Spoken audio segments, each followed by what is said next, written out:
Dun, dun, dun, dun, dun, dun. Dun, dun, dun, dun, dun, dun. Insert theme music here. Insert theme music here. All right, here we are, episode 71 of Merriwether's World. Welcome, people. I am your host, Dr. Mark Merriwether Vorderbruggen, doer of many things, creator of Foraging Texas, author of Idiot's Guide Foraging, co-creator of the Wazoo Survival Bandana, monthly article contributor to Charm East Texas Magazine, owner of the donut shop at the beginning of the world, and stuff like that. So, good evening. Today, wow, it's been a day. Hey, Todd. Hey, Joe. Good to see you. So, yeah, we are on the eve of the Amazon bomb. So most of you hopefully know, or maybe there's a lot of people new to the show that don't know, but among other things, I am the medicine man at Medicine Man Plant Company, and we finally have our first product out. So tomorrow you can all go to Amazon and get the liver pill. Dun, dun, dun. The liver pill. Focus. There we go. Cleanse, support, detoxify, protect your liver. So let me start. Hey, Nancy. Start with the usual. So like I said, this is episode 71. Golly, grapes.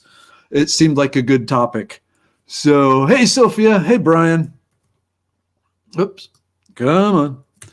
Yeah. So, like I said, most of you probably know I run the Foraging Texas website. There's over 220 plants on there currently and more being added all the time. So check it out. Big pictures, when, where, how, mimics, everything you need to safely go from knowing nothing about plants to actually eating the things you find on the ground. Okay, so as usual, some housekeeping things. First off, I've updated the class schedule. So, hey, Deanna, you can see all the upcoming classes. There's more to be added, actually.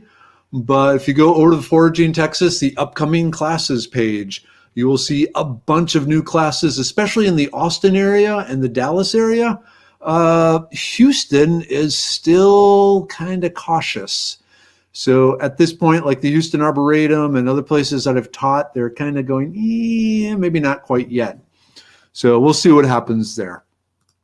And of course, I know some of you are currently watching over on YouTube, but you can check out, 70 some hours of YouTube videos, not just the show, not just Merriwether's World, but also the donut shop at the beginning of the world, a whole big series on emergency preparedness, video from assorted foraging classes, all that sort of stuff. Hey, Deborah. Hey, Britton. Hey, Chris. How you doing, man? And Shannon's here too. Hey, Brendan. How you doing? Still making the cool pens? Hey, Chrissy. Okay, so yeah, let's talk quick about dun dun dun. I like that dun dun dun sound. The liver pill. So like I said, so it is designed, it's using ancient plants for modern issues to support and maintain the proper functioning of your liver. Focus. All right, it's not, I was trying to, okay, there we go. So burdock root, milk-thistle seed, flax seed, and the rosemary leaf, the antioxidant. The rosemary is actually in there as a preservative rather than using some sort of synthetic preservative like BHT or some of the other TSP. We went with the all-natural sort of stuff. So the end result is a premium liver protection product here. So it will, like I said, it speeds up what the liver does. And what the liver does is detoxify your body. You know, the liver is basically the waste handling system. So the quicker you get rid of toxins, the healthier you're going to be. Brandon, okay, make pen, save world, code, repeat. Yep. Yeah, someday I need to have you on so you can talk about the cool pens you make. Hey, Richard. Hey, Carrie. Hey, Sophia. Hey, Maria. Okay, so yeah, so tomorrow you can order this from Amazon, and the goal is for people to order it from Amazon. And so suddenly a bunch of people order it from Amazon, which causes the algorithms to say, hey, this is really popular, and jumps to the front of the line for like herbal supplement type stuff. So that would be good. If for some reason you follow the link I posted and you don't find the thing on Amazon, that means it's sold out, but don't worry, we will have fresh stuff there within days. So just keep trying. And we are set up to just constantly send stuff off to Amazon. We are trying to see if Amazon will let us, Amazon will take the orders and we'll send it out, but we'll see. So does this help with daily drinkers? I'm not going to answer that because I would get in trouble with the FDA. Yeah, there's a lot of rules of what I can and can't say and claim and all that. So, but there's a lot of text now up on the Amazon page. So we got it all approved by Amazon. We are good to go. But as we say, or I say a lot, but wait, there's more. So for those of you, again, new, let me just throw this up here. Like I said, I am the author of Idiot's Guide Foraging. So 70 plants. This isn't just Texas-based. This covers all of North America. But because the publisher wasn't going to fly me to all over the North America, I had to focus on plants that I could find here in Texas that are also all over all the rest of the nation. And so everything you'll see in here, there's a map of where it's found, what states and Canadian provinces you will find it in. And you will find pretty much everything in here is all across North America. And if you order it from Amazon, I get 79 cents. Cool. And then, of course, another sponsor, the Wazoo Survival. And like I said, they are the makers, producers of the Wazoo Survival Foraging Bandana. So this is the 12 most common and useful North American plants for food and medicine and cordage and fire starting and those sort of things. It was co-created between me and, I'm going to screw up her name, Nicole Appelian. Dr. Nicole Appelian, who was a two-time player on the History Channel's Alone contest, where they drop someone out in the middle of the woods and see who can outlast everyone else. So nice thing about Wazoo Survival is they are actually paying for the StreamYard account that I use to broadcast all this to you. So thanks to Wazoo Survival, you get to hear me. Hopefully you don't hold that against them. And of course, Uncommon Bees. Let me put the link up to them. So for all your apiary needs, honeys, infused herbal honeys, they got like 60 some infused herbal honeys now. I'm a big fan of the buzzed honey, which is basically a Monster Energy drink in honey form. So it has the taurine and the green tea green coffee beans infused, the sort of thing that goes into the Monster without all the sugar and the preservatives and all that. So buzzed honey, this is basically what keeps me on my feet because I am running pretty much 21 hours a day with everything I'm doing. At some point, I'm probably planning on sleeping, but thanks to Buzz Honey, I don't have to. They also have a whole bunch of different beeswax skincare products, including a whole bunch of CBD isolate infused materials. And of course, they have the coupon code that's good from now until midnight. That gives you 25% off Forking Weeds. The rest of the week, it's only good for 10% off. So order tonight between now and midnight. Okay. And it's pretty exciting because people are actually asking me to talk about their stuff. So another one is Herbs, the herbal shop up in Cushing, Texas, Ricardo Shilly-Shally. Hopefully he is here tonight. I have not seen him yet, but fellow tribe member Ricardo Shilly-Shally.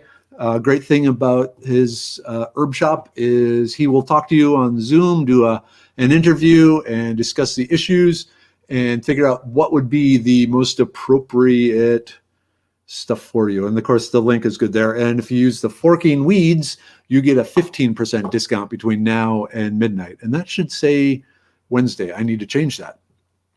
Okay. 2 more sponsors. 3 more sponsors. And I have to grab the backpack.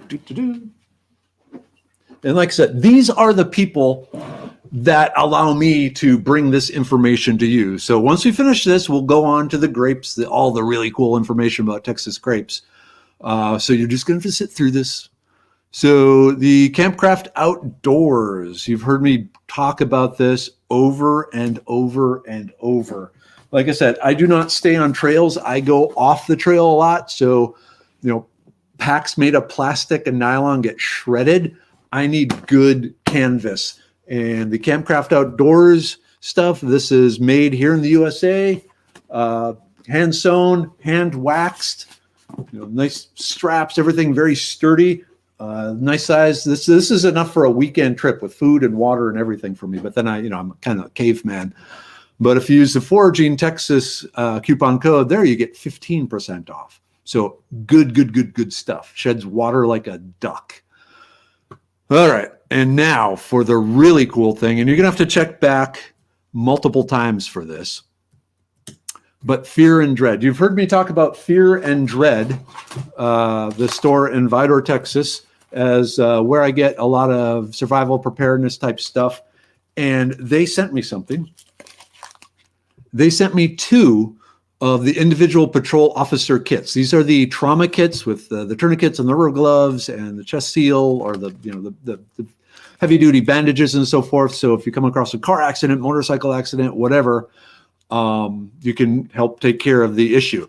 Now, what's cool is they asked, okay, I'm sending you 2 because I want you to give these away to viewers. So soon in the next few days, I'm going to set up some sort of share this link, share me, and each time you share it with someone else, you get your name thrown in a hat, and I will draw 2 names. Each will get one of these individual patrol officer first aid kits. So very, very, very, very cool. Thank you, Fear and Dread. Okay. Oops, let me do one thing here. There it is. So I actually have a new sponsor. And here's a question before I reveal the sponsor. Is the video coming through better? Does it look better? Is the audio and visual video of the thing today looking better? Because thanks to Arbor True, a tree doctor service here in Texas, they are paying to give me the fiber optic connection to the internet to our house. So thank you, Arbor True, for taking us from the DSL at an upload rate of 5 megabytes per second or whatever to somewhere the upload currently is around 800 megabytes per second. So thank you, Arbor True. Let me just throw this out there. So they are really cool, and I need to actually share some information about them. So arbortrue.com is the website. They are probably the premier tree doctors in the nation.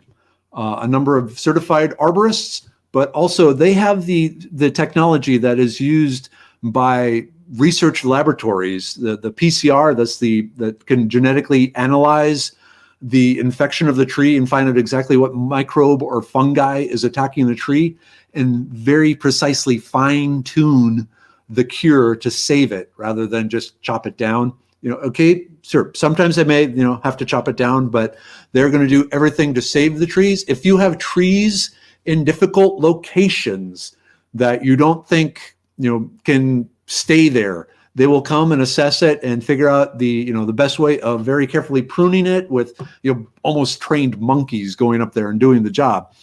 But they can do amazing things with your trees. But wait, there's more. They have also come up with a new thing. Well, it's actually kind of an ancient thing, but let's share this with you. So they have spent a lot of time searching the world for a particular type of bacteria, and they finally found it, the Rhodosomonas pulsteris. And if you remember from high school biology, The nitrogen fixing bacteria that lives symbiotically with a lot of legumes. So the pea plants, there's something about specific bacteria that will tag onto the roots of legumes and take the nitrogen gas from the air and convert it into nitrates, which then are the nitrogen fertilizer. Well, they found a bacteria that will do that for any plant. So you spray this bacteria in your yard and your garden. They supply the Houston Zoo with plants that have been sprayed with this bacteria because it increases the yield, increases the flavor, increases the health of the plant, because it is basically taking the air, converting it into fertilizer right there at the plant, so the plant grows big and luscious. So by doing this, it actually requires less artificial, significantly less artificial fertilizers, and giving you a healthier plant. Whenever they come out and do anything, this is one of the things they do, is they treat the whole area with this bacteria to increase the overall nutrient forming ability of the soil bacteria. So very, very, very cool. Okay, hey, Jesse. Yeah, so at the end of the show, all these links will be still available. The show will stay up just as a regular post in the thing. Okay. So all these links, they'll be back. But definitely ArborTrue, check them out. If you have any tree issues, they should be your first call for that. If you have any yard or garden issues, especially with weak plants that you put a lot of fertilizer on, they're not doing anything, they are the people to call. Okay. Wow. Damn, 15 minutes. Okay, we're now let's talk about why we are here. Texas grapes. And in honor of it, I'm drinking, the plan is to drink a whole bottle of wine during the show. I swung by Specs, and so what I'm drinking is Messania Hoff. It is a Texas winery. I have no association with them. This is the first time I tried them. I picked it out because as I was researching the information for the show, this particular winery came up a number of times. Cabernet Sauvignon, that's my favorite type of wine. I'm not a huge wine drinker, but I like the Cabernets. It was properly treated, so it was put in the refrigerator for 20 minutes to drop it down to 50 to 60 degrees and then taken out and allowed to breathe for an hour. So, ching ching. Oh, that's good. That's really good. Hey, Dina. Hey, Jesse. Hey, Richard. Oh, okay. So, whoops. They are located in Kingwood, Texas, and they generally come to you. I'm not sure if you can send samples into them, but if you go to the ArborTrue website, they have one of those virtual reality assistants that you can ask questions to and get information from. But yeah, they're located in Kingwood. They have offices in other parts of the U.S. Texas and the U.S. actually. So, all right. Yep. Reverse the troll. Yay! One of the key things to being immortal is the reversatol. That's a chemical in the grape skins, heavily in wine, also in tomatoes. Okay, grapes. Fascinating subject, not just because of alcohol. But so let's talk about grapes. Before we talk about Texas grapes, I want to talk just a little bit about the history of grapes. And to do that, we have to go back 66 million years. So we're talking back in the time of the dinosaurs. That's at this point, the earliest known fossils of grapes are from 66 million years ago, and they were found in India. So again, this is back kind of when there was just one big land mass. And so there are assorted grapes all over that. But then, the land masses separated, the continental drift, and the grapes kind of separated with them.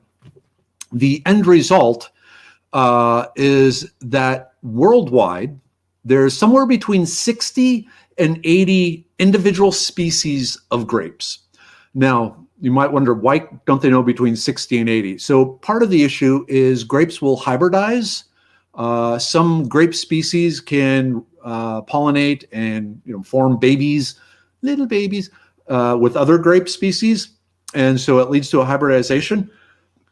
And so when the scientists and botanists are trying to separate grapes, sometimes it gets a little confusing.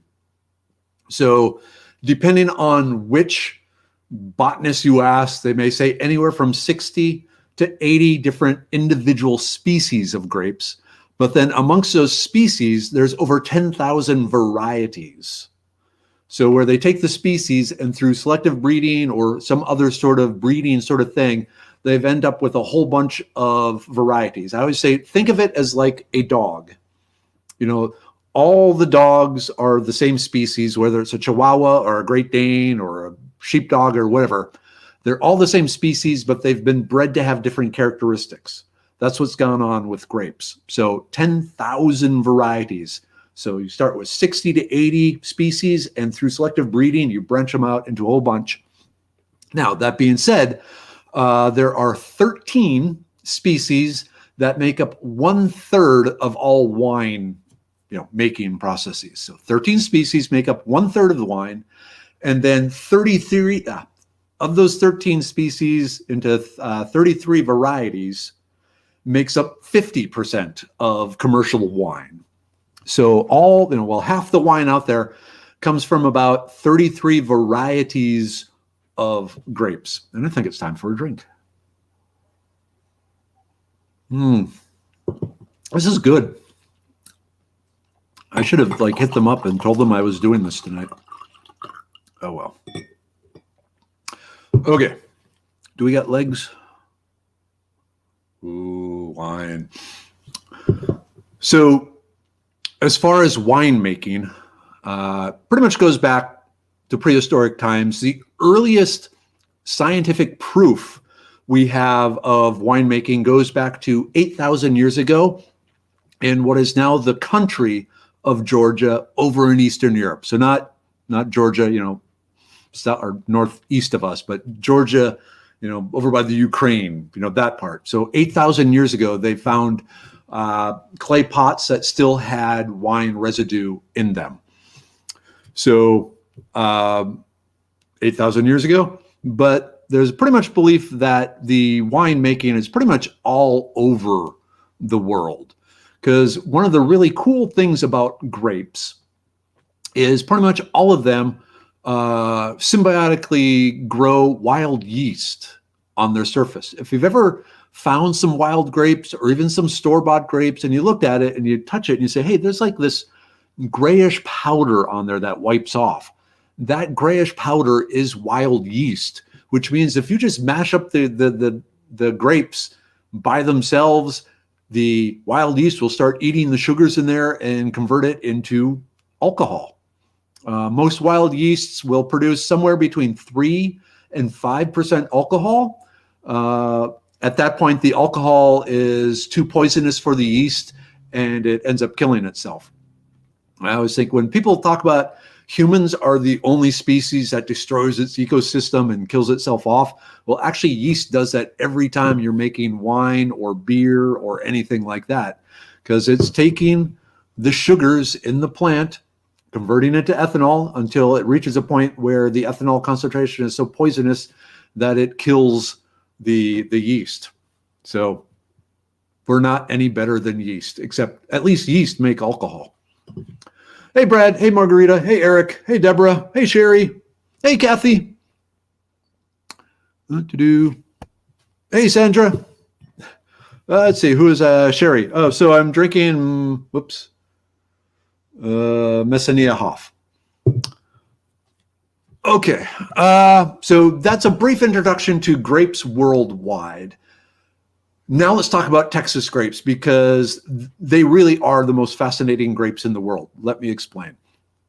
So in Texas, there's something between 13 and 15 native grape species,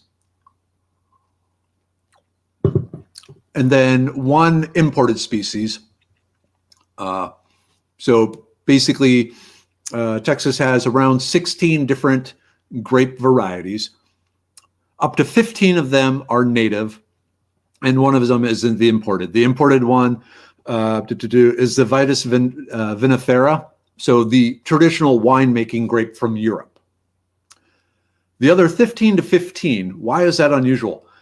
Texas actually has the highest number of native grape species of anywhere in the world. There is no other geographic boundary type area that has more native grapes than Texas. If you know about the Texas ecosystems, there's like 15 different ecosystems in Texas, and each one has a primary grape species that grows there. So worldwide, no one compares to the grape diversity of Texas. Yay! Texas flag! Woo! Texas! We'll drink to that. I'm going to have to really crank this to finish this bottle before the end. Okay, so native 13 to 15. Again, there's some hybridization, depending on who you ask. In the winemaking thing, then there's approximately 42 varieties that are used to make wine here in Texas. So now let me just throw this link up here. For those of you who want to see it, put that up there. And I probably, you know what? Let me do this. I think I can do this. So one of the things I really like,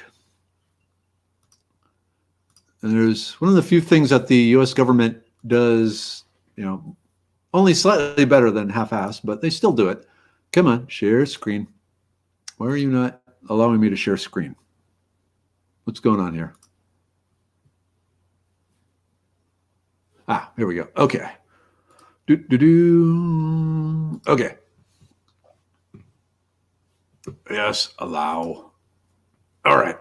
So the USDA website, if you put any plant, is there up in the name search in the upper left-hand section, it will bring up the map of where these are found. So if you just look for generic grapes, not any particular species, it brings up the map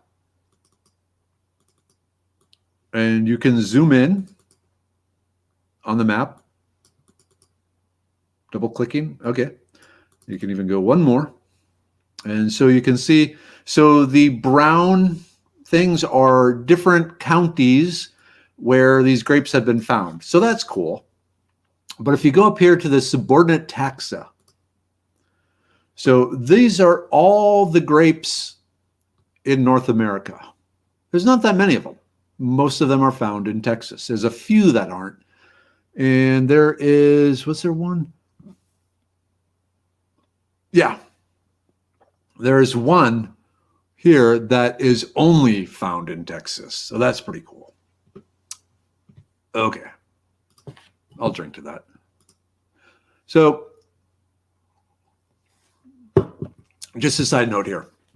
I've been under a tremendous amount of stress getting things ready for Medicine Man and doing everything in multiple battles even today yet with Amazon, but we think we got everything set up. So tonight I am just cutting loose. So if you're expecting wise scientific stuff, you might just want to go somewhere else. Tonight I am drinking wine, talking about grapes, and just generally decompressing. So, okay, as far as wine making, and eventually we'll get more into the grapes themselves, but the Texas wine industry is actually some really fascinating stuff. So I'm talking about that for a while. So the earliest wine making in Texas was in the 1650s by Franciscan monks. The specific monk wasn't named, but us Catholics, we need our wine for the mass. So they started making their own. There were plenty of grapes to try from. They played around, found some that work. So they were, large scale winery or winemaking, 1650. That's quite a bit earlier than California. I couldn't find exactly when in California, only that Texas beat it out by, probably several decades. One of the other interesting things about the Texas grapes is they ripen about 2 months before California. So the Texas wines are ready before the California wines, and so they were able to get to market and all this sort of thing. So that's cool. But what's really cool, and probably some of you know this already, but it's still really interesting, and this I learned even before I moved to Texas. but the French wine, or more importantly, the Vitis vinifera, the particular species that was used in France for all the different wines and all the different regions in the mid 1800s, late 1800s, was being attacked and decimated by a disease that was killing the roots of the French wine. And so the French wine industry, or the French grapes, the French wine industry was being wiped out. And a guy in Denison, Texas, I wouldn't say an amateur botanist, but not exactly a professional botanist, but by the name of Thomas V. Munson, Texas citizen Thomas V. Munson of Denison, Texas, he saved the grape industry, the French grape industry. And let me just throw this up here. So, I mentioned how Texas has all these different varieties of grapes. One of the things that's kind of unique about the French wine country is the soil is limestone based and very alkaline. A lot of grapes don't care so much for the alkaline soils. They prefer acidic soils. And so there really wasn't any other place in the world where the French grapes were doing well because they didn't have that alkaline soil that was key. If you ever read the book The Covenant about the history of South America, one of the big things was the attempt and final success of smuggling some grapevines from France down into South Africa, and finally getting some of the grapevines to kind of taking hold there, but even there it didn't really do well. But T.V. Munson realized there are grape varieties here in Texas that grow in alkaline soils. So what happens if you graft the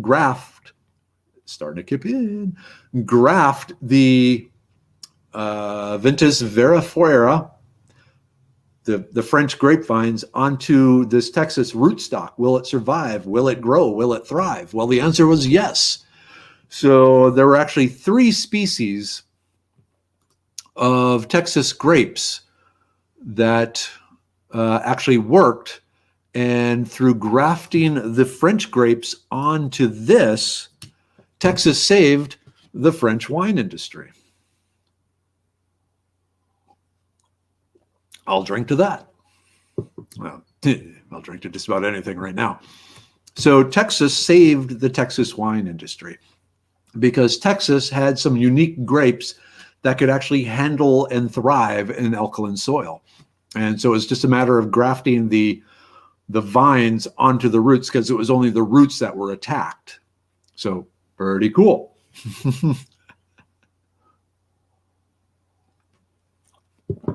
Okay. So let me just see here. Oh man. Okay. Here's a good question. I don't know enough about Texas wines. I'm working my way through specs, mainly focusing on the Cabernet. I can't even say it. That's excellent. The Cabernet Sauvignons. I need to refill, by the way. I'm getting low here. So I admit I have kind of a sweet tooth, and so the really dry wines I don't care as much for. So I really don't have a good recommendation there.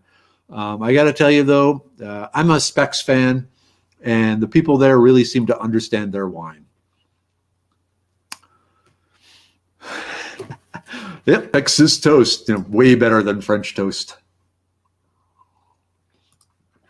Okay, so let's now talk about my 2 personal favorite Texas grapes, and the 2 most common, the ones that when people talk about Texas grapes, these are the ones they're usually talking about. And let me do a few things here. I just want to do, one other thing. Okay, let me just allow this, but hold on a second. This.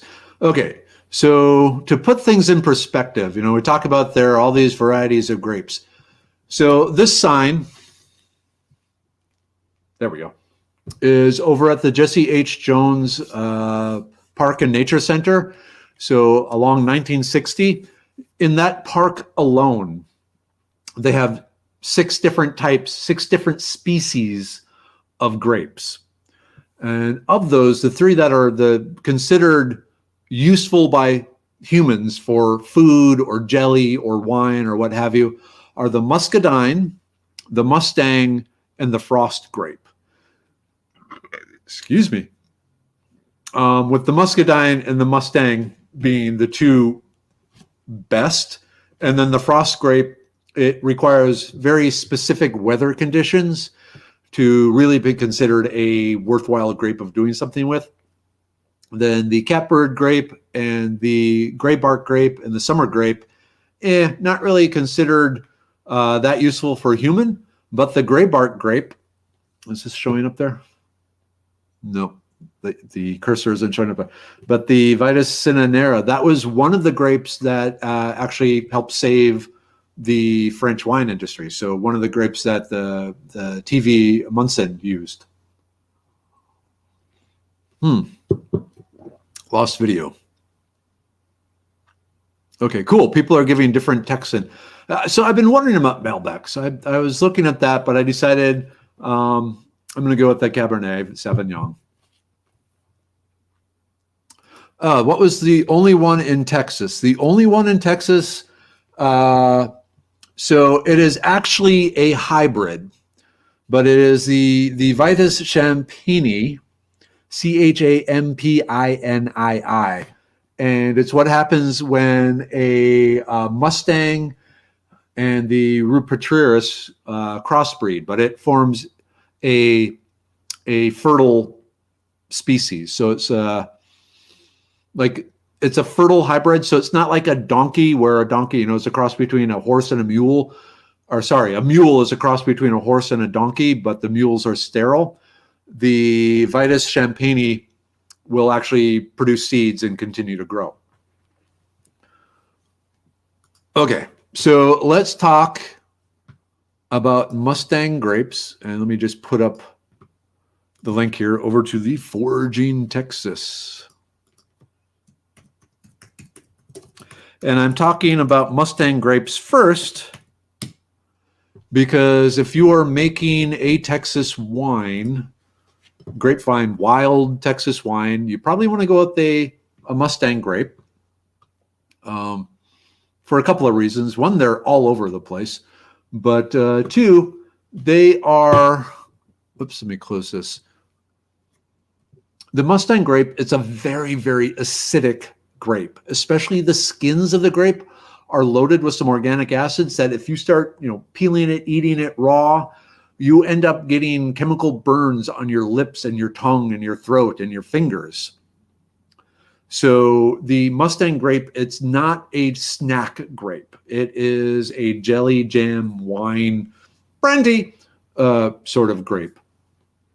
Because of the acid, the acid concentration is so high. Like I said, it causes chemical burns on your lips, on your fingers. But when you ferment them, the acid undergoes changes and the flavor is significantly more complex and rich. The overall alcohol content, it's a little bit lower. When we talk about the muscadine grapes, they have a lot more sugar in them. And so the muscadine make a very strong wine, but overall the flavor is just kind of But the Mustang grapes, you can add some extra sugar to it. There are a bunch of recipes. There's a bunch of books out there on different wine making things. Maybe one of these days we'll sit down and do a wine making class. But the Mustang grapes, they are the ones that if you are making wine, those are the ones you want. All right, let me, oops, we got some new comments here. Okay, so let me jump over to some identifying characteristics. I love this picture. Absolutely love this picture. So the Mustang grape leaves are really cool and very, very, very distinctive, making it really, really, ooh, excellent. It's kicking in, folks. Yay! Real easy to identify the Mustang grapes. So the whole leaf is kind of fuzzy. The top side is green.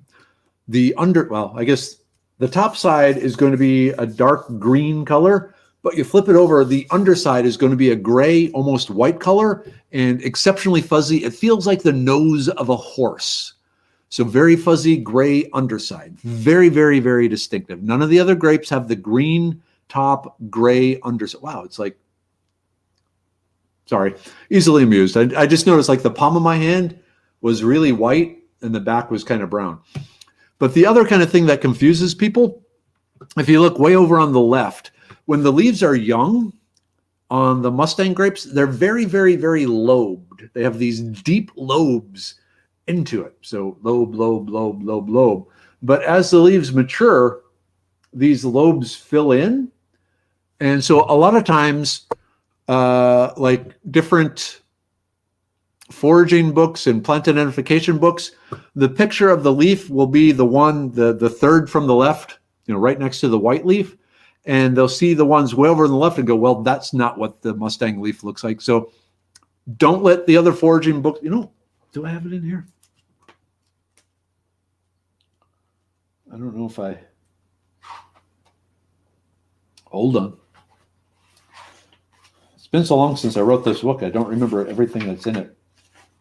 But I want to say that picture is in there. Let me look in the index. Yeah, anyway, it probably is. But yeah, the Mustang, it starts out deeply lobed, but then as the leaves mature, those lobes fill in. So if you see something that looks like the one on the leaf or on the left, you're still probably dealing with the Mustang. Did that show? Okay, cool. So here you can see the mature leaves. They're almost completely filled in. Okay, I see a question that I knew was going to come up. And so I am prepared to answer this question, Eric, but give me a few seconds or a few minutes to get to it. Okay, because a lot of people say they have grapevines, but they don't have any grapes. What's going on? Very common problem. Okay, the Mustang grapes, the grapes themselves grow in clusters. So it's really nice because an individual cluster, all the grapes will ripen at the same time. And so you just snip the cluster off and away you go. Very, very, very, very handy. The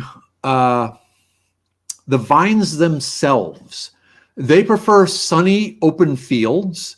You'll find them growing along fence lines, growing over old tractors, or just covering an old field that is kind of abandoned.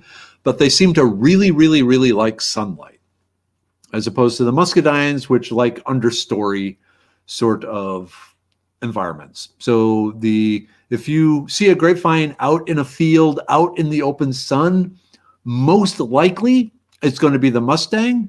Flip the leaf over. So okay, if it's green on this side and white on that side, you got Mustang. So, okay, good. Mustang grapes are in my foraging book. Thank you, Richard. The flowers. So here's where we start running into issues. Grapes are complex vines with a long evolutionary history, a lot of hybridization and changing and so forth. So if you study botany, you will learn what is called a perfect flower. A perfect flower has both the male and the female parts, and so the flower is basically able to pollinate itself. Perfect flower is a hermaphrodite, so it has both male and female properties. Grapevines, being fairly ancient, most grapevines will have separate male and female flowers. So the vines will still be fertile, but they have to get the pollen from the male to the female flower. So they have separate male and female flowers, but there has been enough time and through you can also have perfect flowers. So the perfect flowers have the female and the male both. It's a bunny rabbit. So the grapevines can have male and female flowers or the perfect flowers. It gets confusing. But the nice thing about it is they are generally considered self-fertile, because they're not going to be just female or just male flowers. They're going to have both, or even perfect flowers that have both parts in the flower. So they're self-fertile. So that leads then to Eric's question, Where is Eric's question? Well, Eric's question about why aren't my grapes producing? So this is a good time to talk about that because grapes are self-fertile. Here's the thing. Grapevines are very long-lived. They can live 100 years. They can probably live more than 100 years, but the 100 years, that's a pretty common lifespan for a protected wine grape sort of grape. So long-lived plants, they develop different strategies to live that long. And one of them is they don't expend energy if they don't want to, or if they don't need to. Plants are lazy. Plants are very lazy. If they know they have a limited amount of resources, so if they don't have to spend that resources on something, they're not going to. So grapes, very long-lived. Producing berries, producing kids, that takes a lot of energy. My kids are awesome, so it doesn't take much energy from me.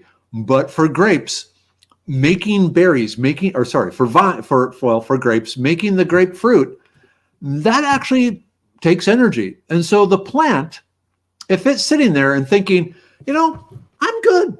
Life is good. I got water. I got sun. There's nothing stressing me out. I'm chill. I'm not going to make fruit. I'm living life here. I'm going to grow myself longer. I'm going to grow myself bigger because I got no worries. So I'm just going to increase my overall mass and just get bigger rather than putting that energy into producing fruit. Great, unless you want grapes. So if you want fruit, what you need to do is basically scare the grape. Scare the grapevine. You need to make it think its life is in danger. Because then it goes, holy crap, my life is in danger. I better pump out some babies so if I die, at least they can carry on. So if you have a grapevine that isn't producing anything, whack that sucker back. Prune it down to a quarter of what it had been. Just whack it, throw it away. So now the plant is going, holy crap, what happened? It takes a few years. Plants think slow. So it's like, holy crap, what happened? But it takes a while. But by pruning it back, eventually the vine realizes I'm under attack. And so then it switches its machinery and starts growing, the new growth. And then it decides, you know what, just to be on the safe side, I better make some babies. So my number one advice to you, and this goes for anyone out there that has a grapevine that isn't producing, whack that sucker back. Take it back to a quarter of what it is. Just drop it back. Especially smaller, newer tendrils, do some smart pruning here. You want nice, thick tendrils that, bring a lot of water and so forth in. But prune it so that the plant thinks it's under attack. And it may take a year or two or three, but usually that will trigger grape production. Ooh, getting low. I'm cranking through. I'm having a great time. I hope you're all having a great time. I got to tell you, folks, I needed this. Thank you for being here tonight and sharing my joy of plants. It is always astounding that people hang out. So, here's a good question. Okay, Mustang grapes made in 2017. High alcohol, but tasted terrible. Yeah, so aging definitely helps. One of the things that happens during aging. Now, ideally, Julie, the problem is if you are aging the homemade wine in a glass bottle, the aging isn't really going to have much effect. What you really need is to get some oak casks, preferably some with the charred inside. And there are places online that will sell you different size casks. But what you really need is the charred casks, because the charcoal, the charred surface, will pull out some of the bad flavors and replace them with some really cool different oak and other woodsy flavors. In glass bottles, just letting them sit, unfortunately, doesn't really improve the flavor much at all. You really need to age them in some sort of wooden cask. You can try holding on to it for about 5 years. I don't know, Julie, if you put any of, what is it, that the star stuff, the preservative type thing, the sulfates in it. But you will get some effect from aging it. Let's see, it's been 3 years. And it's already in glass bottles, I'm assuming, Julie. So you probably give it another 3 years, but if possible, try and transport it into one of the online little wooden casks, and you'll get a significantly better flavor. Okay. Okay. Oh, Sarah, we haven't even gotten to the muscadine. So we're coming up on the muscadine. So, hey, segue. Thank you, Sarah. Oh, what time is it? Okay, 10 minutes. All right. So let's jump quick into the muscadine, and let me pull this up here. So, okay. So here we have side-by-side pictures of the muscadine grape and the Mustang grape. So the Mustang, you probably figured out, are the ones on the right, green on the top, white on the bottom, deeply lobed. These are younger leaves. Whereas the muscadine are the ones on the left. So green on the top and green on the bottom, a little maybe fainter green on the bottom. Another thing about muscadine is the leaves are very smooth and almost plasticky looking. They almost look artificial. They're just a shiny green. This picture doesn't really do justice to it, but they are non-fuzzy. The Mustang grape's fuzzy, muscadine non-fuzzy. Another thing, the muscadine grapes, they actually are an understory grape. So the Mustang grows out in the sun. The muscadine grows in the understory. And this is a good time to take a drink here. This is good wine. So the Mustang grapes, the muscadine grapes, they grow in understory in the woods. The thing is, they send their vines way up high to the very tops of the trees, and that's where they produce their fruit, because the fruit itself needs sunlight. The fruit itself needs sunlight because it is using sunlight to do different chemical processes. So the fruit is way the hell up there at the tops of the trees in this understory. So the way to collect the muscadine grapes is you lay a tarp or a blanket or a sheet. Yeah, a sheep won't work unless it's a very flat sheep. Anyway, you lay the sheet down and then you start shaking the muscadine grapevine, and then the ripe fruit will fall, and then you collect it off the sheet and do whatever you want with it. Now the muscadine fruit, wait, do I have? Oh, I don't have a picture of it. Yeah, okay. The reason being, the muscadine fruit, very tasty. High in sugar, a wonderful grape flavor. If you're used to, or if you remember the grape knee-high soda, what we call the Minnesota Pop, for those Midwesterners out there, grape pop or grape bubble gum, or any of the grape candies that have this really weird, most people think of as an artificial grape. It doesn't taste anything like the Concord grapes that they get from the grocery store. That's what muscadines taste like. Oh, thank you, Andrew. Yeah, Star Sands.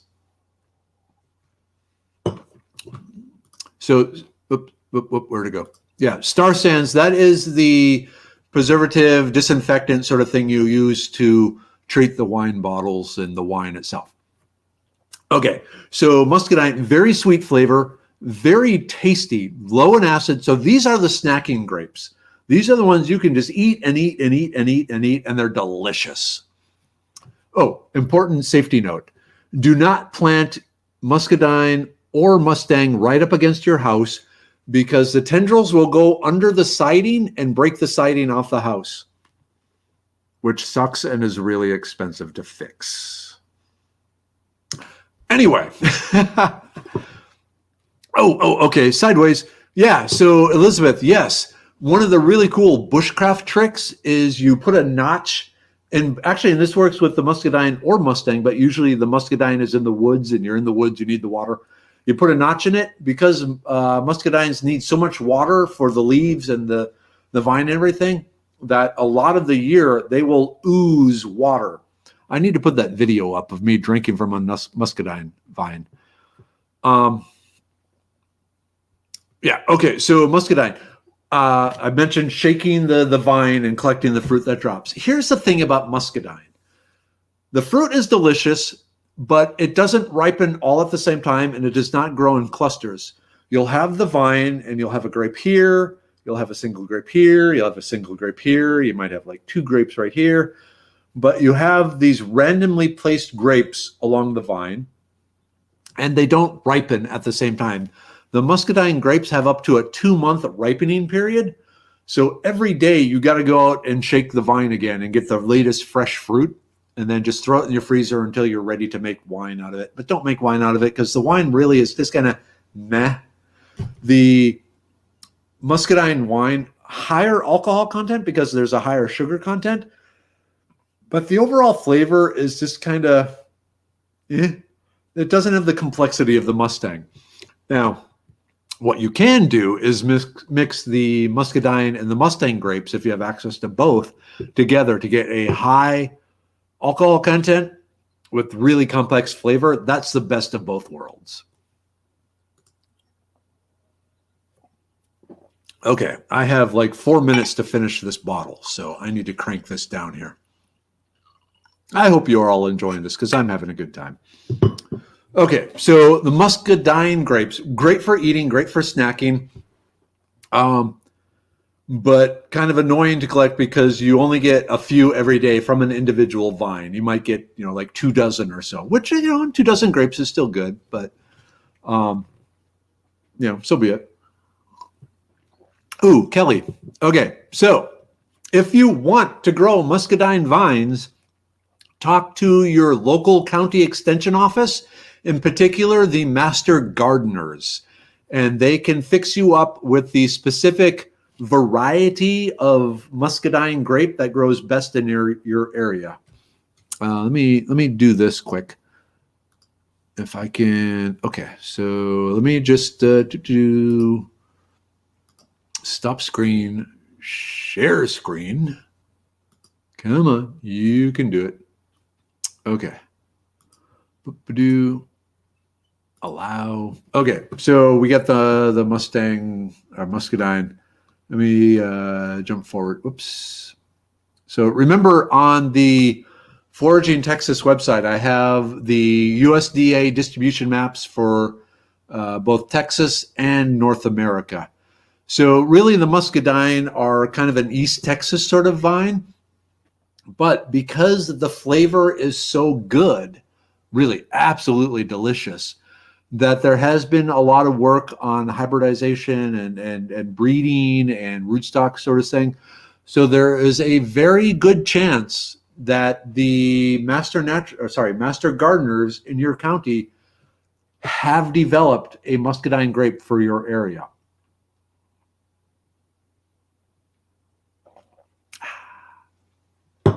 Man, I should do this every week. Okay. Whoops. Where did you go? Yeah. So if, talk to the master gardeners to find out which muscadine grape that works for you. The flowers, like the Mustang, are male, female, and both. So again, they're going to be self-fertile, and they do have the same issue. Very long-lived, 100+ years long. So if you have a muscadine vine that isn't producing fruit, whack it back. Whack the hell out of it. Take it down to 25% of what it was, and then give it it'll probably take 2 years because, like I said, they're kind of slow. But eventually they will figure it out that, crap, I'm under attack. I need to make babies.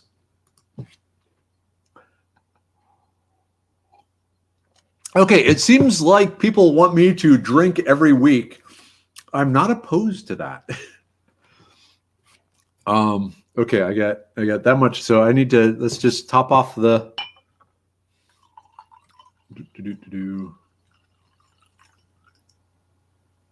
Okay. I'm having a great time, folks. So one of the things Mrs. Weather liked about me, and she figured that out a long time ago, is that, back before she agreed to marry me, is that I'm a happy drunk. I'm not one of those annoying, abusive, angry, start fights with everyone sort of thing. I'm just a joyful sort of dude.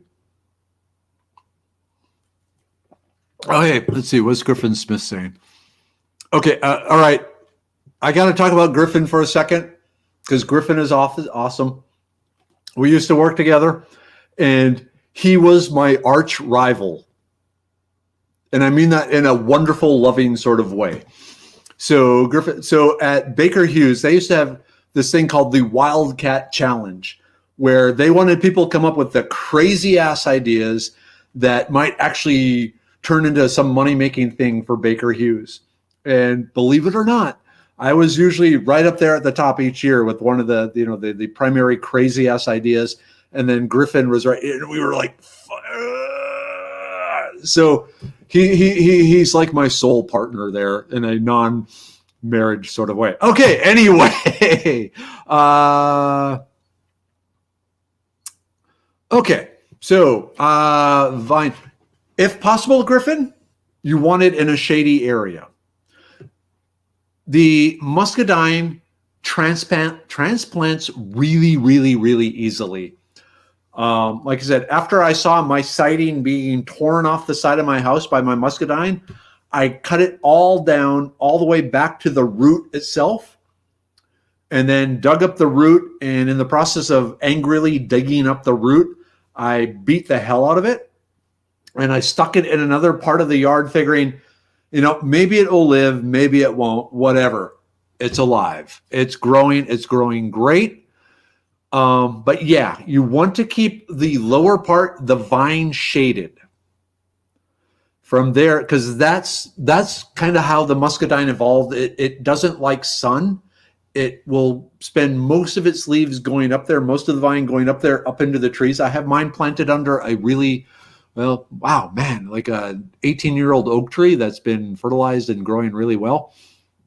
Ooh, it's 9:01. But yeah, shade, stick the transplanted muscadine in some shady area. It will seek out the sun it needs. Okay. Oh, so, okay.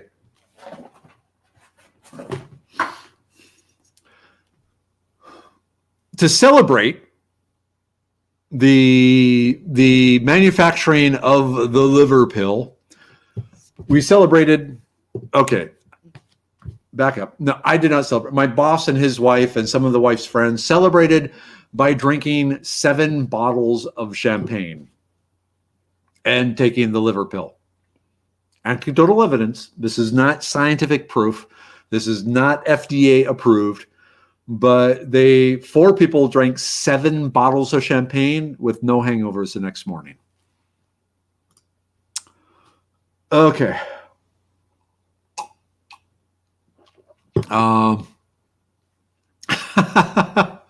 Okay, be careful what you wish for, Sherry, because okay, it's 9:02. I got nothing better to do tonight except, well, wait, there's still dregs. I need the dregs. Okay, we got dregs. Okay, let me throw this up again because, like I said at the very beginning, I got to tell you. So the Medicine Man Plant Company, everything I have is on this. I have pushed all my chips onto the table with Medicine Man Plant Company because I have so much faith in it. But like I said, tomorrow I want everyone to start ordering the liver pill. Did I put it up? Okay, and we're just gonna bomb. It's called an Amazon bomb. Like I said, I did this with the Idiot's Guide Foraging, where I picked a day. Okay, this is the day when we all buy Idiot's Guide Foraging, or in this case, we all buy the liver pill. And what this does is jacks up the Amazon algorithms and say, wow, there's like 800 people or 1,200 people ordering this thing. This suddenly appears on the front page of Amazon as the thing to get.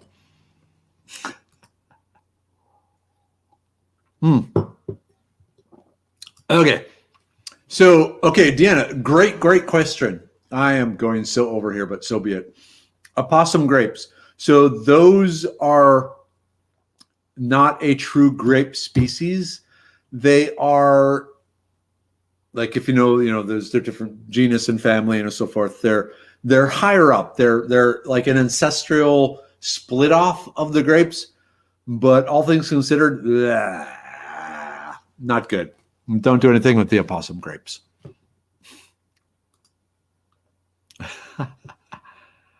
Okay, so no, this is a privately owned. So let me explain Medicine Man Plant Company. So there is the 70% owner, extremely excellent businessman, knows how to tap the markets. Brilliant man. So he put up 70. He has a long history of being really successful. So he put up 70%. My boss put up 30% of it. So they own the company, but I am the face and the creator and the blender and the formulator and everything else doing it. So, man, I'm happy. A long time ago, I figured out I am a cow. I produce milk. The farmer takes the milk, sells the milk, gets a nice farmhouse, gets a nice truck. I get a nice clean stall and my basic needs taken care of. I'm okay with that. I don't mind being the cow. I just want to create things that people want.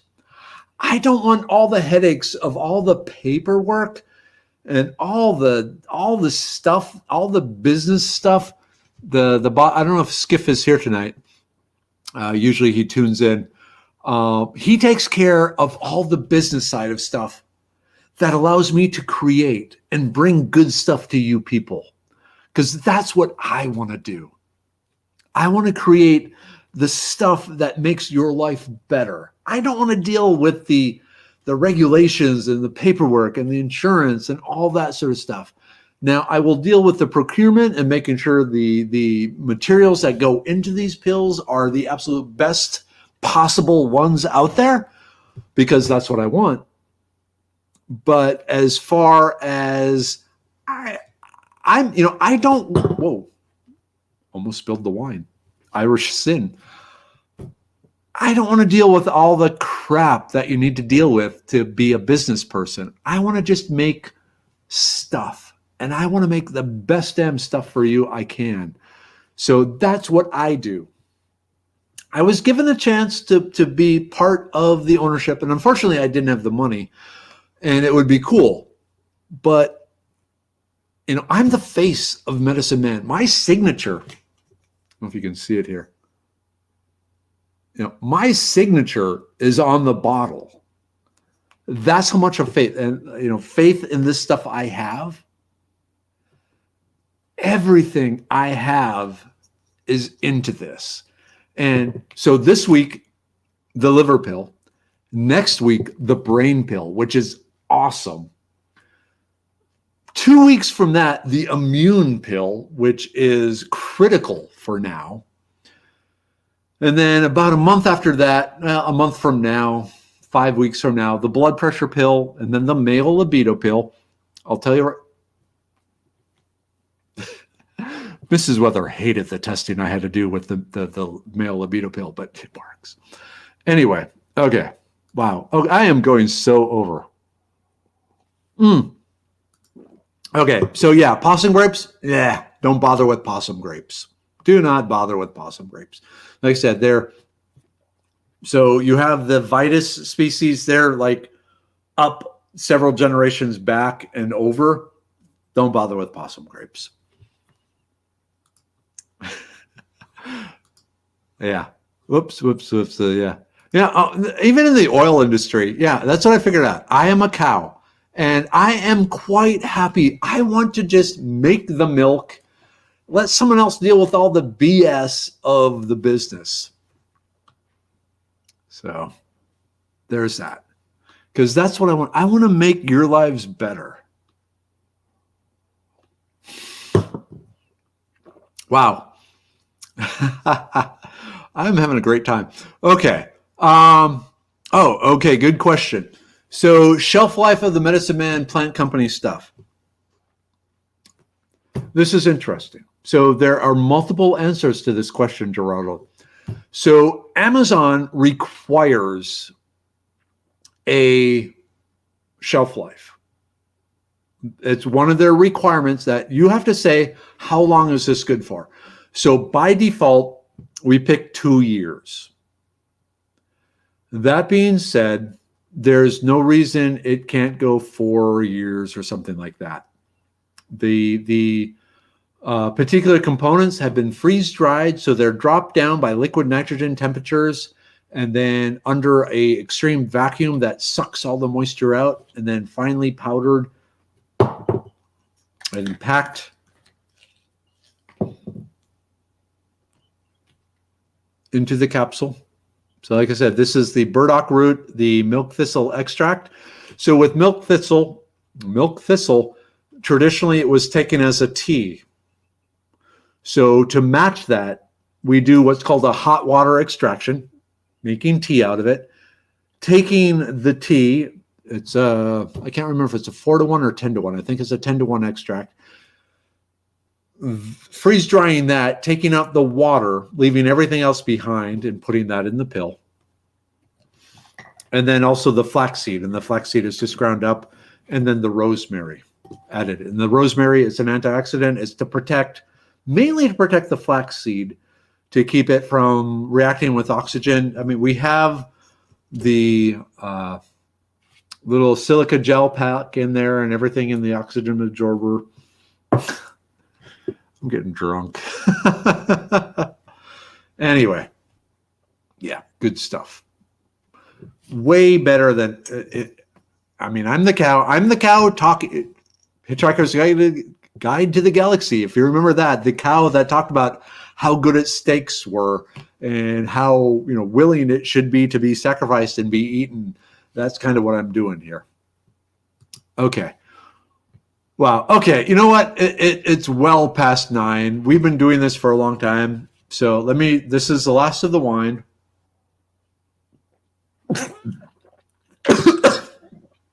Wrong.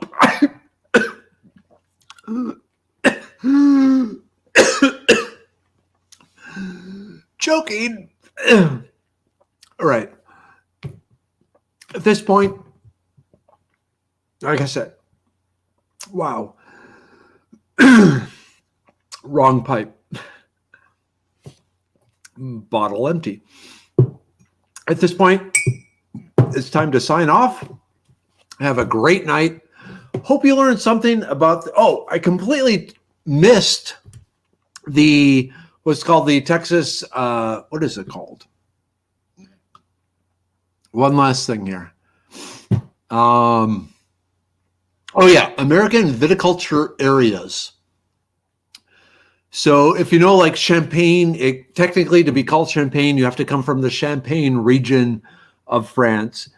Texas, because it's so amazing at making wine, has 8 different regions where you can claim this is from this one of these 8 regions.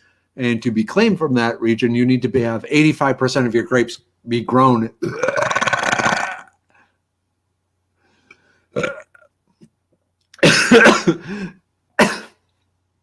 Excuse me.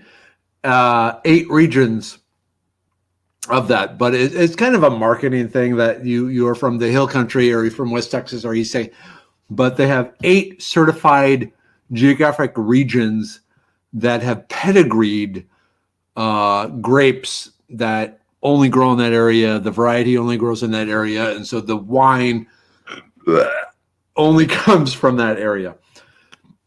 Okay. This point, time to go. Good night, everyone. Love you very much. I will see you again 7:30 a.m. tomorrow morning at the donut shop at the beginning of the world. And I will be happy and peppy. All right. Have a great night. Take care. Hug your loved ones. Hug your enemies. And go from there. All right. End broadcast.